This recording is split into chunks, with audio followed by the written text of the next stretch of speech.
Hi students, welcome to your new class. ഇന്നത്തെ ക്ലാസ്സിൽ നമ്മൾ മൂന്നാമത്തെ അനലിറ്റിക്സ് ആണ് പഠിക്കുന്നത് കേട്ടോ. പ്രിസ്ക്രിപ്റ്റീവ് അനലിറ്റിക്സ്, ഇതാണ് highest level of analytics capability എന്ന് പറയുന്നത്.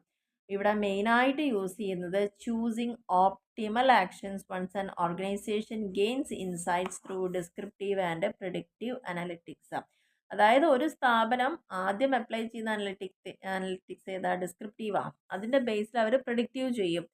അതും കഴിഞ്ഞതിന് ശേഷം ഇത് രണ്ടിന്നും കിട്ടുന്നതിനെ ഒന്നുകൂടി നമ്മൾ എന്ത് ചെയ്യുക? ഡെവലപ്പ് ചെയ്തെടുക്കുകയാണ്. അതിലൂടെ നമുക്കുള്ള സജഷൻ കൂടി അവിടെ കിട്ടണം, റെക്കമെൻഡേഷൻസ് വരണം. അപ്പോൾ ഇതാണ് ശരിക്കും ഒരു ഹയസ്റ്റ് ലെവൽ ഓഫ് അനലിറ്റിക്സ് എന്ന് പറയുന്നത്. പല കേസസിലും പ്രിസ്ക്രിപ്റ്റീവ് അനലിറ്റിക്സ് സോൾവ് ചെയ്യുന്നത് സെപ്പറേറ്റ് ഓപ്റ്റിമൈസേഷൻ പ്രോബ്ലംസ് ആയിരിക്കും. പ്രിസ്ക്രിപ്റ്റീവ് അനലിറ്റിക്സിൽ പ്രധാനമായിട്ടും യൂസേഴ്സിനെ അസിസ്റ്റ് ചെയ്യുന്നത് ഓപ്റ്റിമൽ സൊല്യൂഷൻ. ഒരു പ്രോബ്ലം സോൾവ് ചെയ്യാൻ നമുക്ക് ഒരുപാട് ചോയ്സുകൾ ഉണ്ടായിരിക്കാം. പക്ഷെ അതിൽ ഏതാണ് അതിന് ഏറ്റവും ആക്യുറേറ്റ് ആയിട്ട് എന്നുള്ളത് നോക്കണം എന്നുണ്ടെങ്കിലാണ് നമ്മൾ ഈ പ്രിസ്ക്രിപ്റ്റീവ് അനലിറ്റിക്സ് യൂസ് ചെയ്യുക. കറക്റ്റ് റൈറ്റ് ചോയ്സ് ആയിരിക്കണം ഉണ്ടായിരിക്കേണ്ടത്. Decision among several alternatives. അതപ്പോൾ ഇതാണ് അതിൻ്റെ മെയിൻ പോയിന്റ് എന്ന് പറയുന്നത്. അസിസ്റ്റ് യൂസേഴ്സ്, ഇത് ഉപയോഗിക്കുന്ന ആളുകളെ അത് സഹായിക്കുന്നത് എങ്ങനെയാണ്? Finding the optimal solution.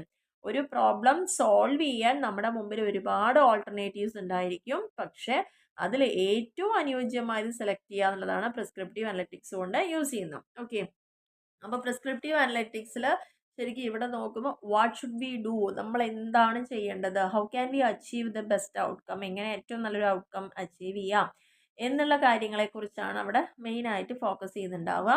Next പറയുന്നത് ഇതിൽ യൂസ് ചെയ്യുന്ന ടെക്നിക്കുകൾ, പ്രധാനപ്പെട്ട ടെക്നിക്കുകൾ ഏതൊക്കെയാണെന്നുള്ളതാണ്.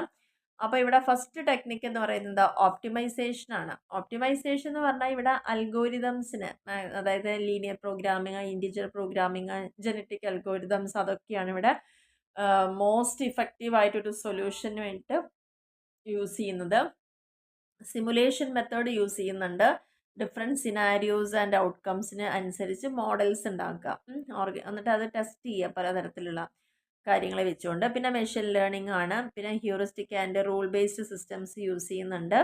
ഇതൊക്കെ മെയിനായിട്ട് പ്രീ ഡിഫൈൻഡ് ആയിട്ടുള്ള, മുൻകൂട്ടി തന്നെ നിശ്ചയിച്ച് വെച്ച കുറേ ഗൈഡ് ലൈൻസും റൂൾസും അതിനെ ബേസ് ചെയ്തുകൊണ്ടുള്ള കുറേ ആക്ഷൻസും അതൊക്കെയാണ് ഹ്യൂറിസ്റ്റിക് ആൻഡ് റൂൾ ബേസ്ഡ് സിസ്റ്റത്തിലൊക്കെ വരുന്നത്. പിന്നെ കൺസ്ട്രെയിൻഡ് പ്രോഗ്രാമിംഗ് പറഞ്ഞൊരു ഇത് വരുന്നുണ്ട്. അതായത് നമ്മൾ സാധാരണ യൂസ് ചെയ്യുന്ന ഷെഡ്യൂളിംഗ് ആൻഡ് റിസോഴ്സ് അലോക്കേഷൻ ആണ്. അത് നമ്മൾ ചെയ്യുന്ന സമയത്ത് നമ്മുടെ കയ്യിൽ എന്ത് റിസോഴ്സ് ഉണ്ട് കൃത്യമായിട്ട് ലൊക്കേറ്റ് ചെയ്യുക, അതിനെ ഷെഡ്യൂൾ ചെയ്ത് വെക്കുക. അപ്പം നമ്മൾ നേരിടുന്ന ബുദ്ധിമുട്ടുകൾ എന്തൊക്കെയാണ്, അതിനൊരു സൊല്യൂഷൻ കണ്ടുപിടിക്കുക. അങ്ങനെ ആ ഒരു സ്പെസിഫിക് കൺസ്ട്രൈൻസിനെ നമ്മൾ സൊല്യൂഷൻ കണ്ടുപിടിക്കുക എന്നുള്ളതാണ് പറയുന്നത്. ഇത് പ്രധാനമായിട്ട് യൂസ് ചെയ്യുന്നത് ലോജിസ്റ്റിക്സിലൊക്കെയാണ്. കാരണം അവിടെയാണ്